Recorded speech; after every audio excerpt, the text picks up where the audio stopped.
হুজুরের কাছে, ইয়া রাসূলুল্লাহ, ইয়া হাবিবাল্লাহ,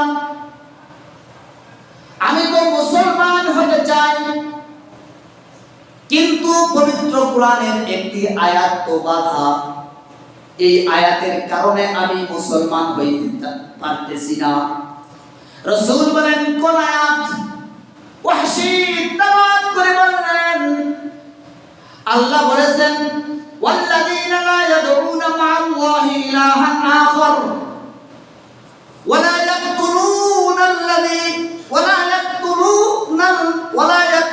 আন-নাফসাল্লাতী হারামাল্লাহু ইল্লা বিল হাক্কি ওয়ালা ইয়াজনুন ওয়া মান ইয়াফআল যালিকা ইয়ালকা আসামা। হযরতে ওয়াহশী রাসূলকে বলতেছেন, ইয়া রাসূলুল্লাহ, এই আয়াতের মধ্যে আল্লাহ তাআলা তিনটি কবিরা গুনার কথা বলেছেন। এই তিনটি কবিরা গুনাহ যে ব্যক্তি করবে, আল্লাহ বলেছেন অবশ্যই তার জাহান্নামে যাওয়া লাগবে, জাহান্নামের আগুন, অবশ্যই তার জাহান্নামের আগুনে তাকে জ্বলতে হবে। কয়টি গুনাহ? তিনটি। এক নম্বর গুনাহ আল্লাহ বলেছেন যে ব্যক্তি শিরক করবে। দুই নম্বর যে ব্যক্তি অন্যায়ভাবে কাউকে হত্যা করবে। তিন নম্বর ব্যভিচার করবে। এই তিনটি অপরাধের কথা আল্লাহ বলতেছেন যে ব্যক্তি তিনটি অপরাধ করবে অবশ্যই তার জাহান্নামে জ্বলতে হবে। হযরতে ওয়াহশী বলতেছেন, ইয়া রাসূলুল্লাহ, ইয়া হাবিবাল্লাহ, আমি তিনটাই করেছি, আমি তিনটি গুনাহই করেছি, তাহলে তো আমি অবশ্যই জাহান্নামে যাব, তাহলে আমার মুসলমান হয়ে লাভ কি? আমার তো মুসলমান হয়ে কোনো লাভ নাই, কারণ আল্লাহ বলছেন জাহান্নামে তার যাওয়া লাগবে। আল্লাহ নবী নির্চুপ হয়ে বসে আছেন। কিছুক্ষণ পর আল্লাহ তাআলা আসমান থেকে আয়াত নাযিল করেন, জিবরাইলকে পাঠিয়ে দেয়, যাও জিবরাইল যাও, ওয়াহশী আমার নবীর কাছে প্রশ্ন করেছে, প্রশ্নের উত্তর দিয়ে আসো। জিবরাইল আলাইহিস সালাম আল্লাহর নবীর কাছে চলে আসছেন, আয়াত খানা নিয়ে রাসূলকে শোনায় দিয়েছেন, ইল্লা মান তাবা ওয়া আমানা ওয়া আমিলা সালিহা ফাউলাইকা ইউবাদদিলুল্লাহু সাইয়্যাতিহিম হাসানাত। আল্লাহ নবী বলেন, রে ওয়াহশী, সুসংবাদ শোনো, আল্লাহ বলেন এই তিনটি অপরাধ করার পরেও যদি কেউ তওবা করে, যদি কেউ ফিরে আসে এবং ঈমান আনে এবং নেক আমল করে, আল্লাহ রাব্বুল আলামিন তার ওই সমস্ত পিছনের গুনাহগুলো নেকি দ্বারা রূপান্তরিত করে দিবেন। খালি মাফ করবেন না, কি করবেন?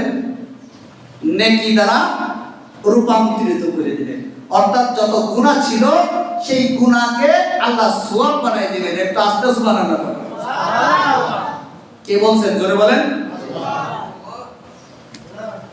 এইবার ওয়াহশী রাদিয়াল্লাহু তাআলা আনহু বলতেছেন, ইয়া রাসূলুল্লাহ, ইয়া হাবিবাল্লাহ, এখানে আল্লাহ তো বলেছেন তওবা করবে, ঈমান আনবে, নেক আমল করবে। আমি তওবা করলাম, মুসলমান হইলাম, কিন্তু নেক আমল করার সুযোগ হবে কি হবে না? আমি নেক আমল করতে পারবো কি পারবো না, এটা তো কোনো গ্যারান্টি নাই। তাহলে আমি কেমনে মুসলমান হই? কি চালাক চতুর ব্যক্তি ছিলেন হযরতে ওয়াহশী। দেখেন, বলে আমি তওবা করলাম, ঈমান আনলাম, নেক আমল শর্ত লাগাইছেন, আমি যদি নেক আমল না করতে পারি, এর আগেই যদি আমি মারা যায়, তাহলে তো আমি জাহান্নামে যাব, ঠিক কি না? আল্লাহ নবী চুপ করে বসে আছেন, হঠাৎ করে জিবরাইল চলে আসছে, আয়েশা বলতেছেন, ইয়া রাসূলুল্লাহ, ইয়া হাবিবাল্লাহ, আল্লাহ তাআলা ওয়াহশীর প্রশ্নের জবাব দিয়ে দিতে বলেছেন, এই যে আয়াত নেন।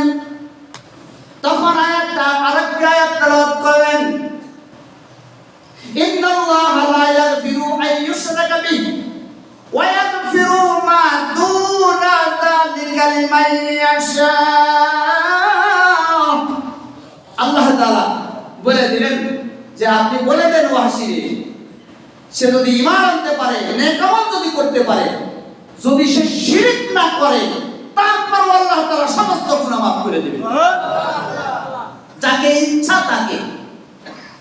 এবার ওয়াহশী কইতেছে, ইয়া রাসূলুল্লাহ, এই আয়াতের মধ্যে আরেকটু তো ফাঁক ফোকর রয়ে গেছে। বলে কি? বলে এখানে আল্লাহ কইছে মাইয়াশা, যাকে ইচ্ছা তাকে মাফ করবেন। আল্লাহ তো আমার ইচ্ছা নাও করতে পারে। আর আমার কথা বোঝেন নাই? আল্লাহ তো আমাকে ইচ্ছা নাও করতে পারে। যদি আল্লাহ মাফ করার ইচ্ছা না করে তাহলে তো আমার জাহান্নামে যাওয়া লাগবে। তাহলে মুসলমানই আমার লাভ হইল। আল্লাহ নবী চুপ করে বসে রইলেন। কিছুক্ষণ পরে আবার জিবরাইল চলে আসছে। আয়েশা বলতেছেন, ইয়া রাসূলুল্লাহ, ওয়াহশীর প্রশ্নের জবাব দেন। আল্লাহ বলে দিলেন, কুল ইয়া ইবাদিয়াল্লাযীনা আসরাফু আলা আনফুসিহিম লা তাকনাতু মির রাহমাতিল্লাহ ইন্নাল্লাহা ইয়াগফিরুয যুনুবা জামিআ ইন্নাহু হুয়াল গফুরুর রহিম। আল্লাহ বলেন, ওয়াহশী তুমি শুনে রাখো, আল্লাহ বলতেছেন, হে আমার বান্দা বান্দীরা, তোমরা যত বড় গুনাহ করে করো না কেন, যত বড় অপরাধী হও না কেন, যত বড় অবাধ্য চলো না কেন, আমি আল্লাহর ঘোষণা শোনো, আমি আল্লাহর ঘোষণা শোনো, তোমার গুনাহ চাইতে আমার রহমত বেশি। আমার রহমতের থেকে নৈরাশ হইও না। তুমি মাত্র গুনাহ ছেড়ে দিয়ে তওবা করে ফিরে আসো, ঈমান আনো, জিন্দেগীর সমস্ত গুনাহ মাফ করে দেওয়া হবে। এইবার ওয়াহশী খুশি। এবার কি? ওয়াহশী খুশি। বলে, ইয়া রাসূলুল্লাহ, আমাকে মুসলমান বানাই দেন। সাথে সাথে ওয়াহশী মুসলমান হয়ে গেছে।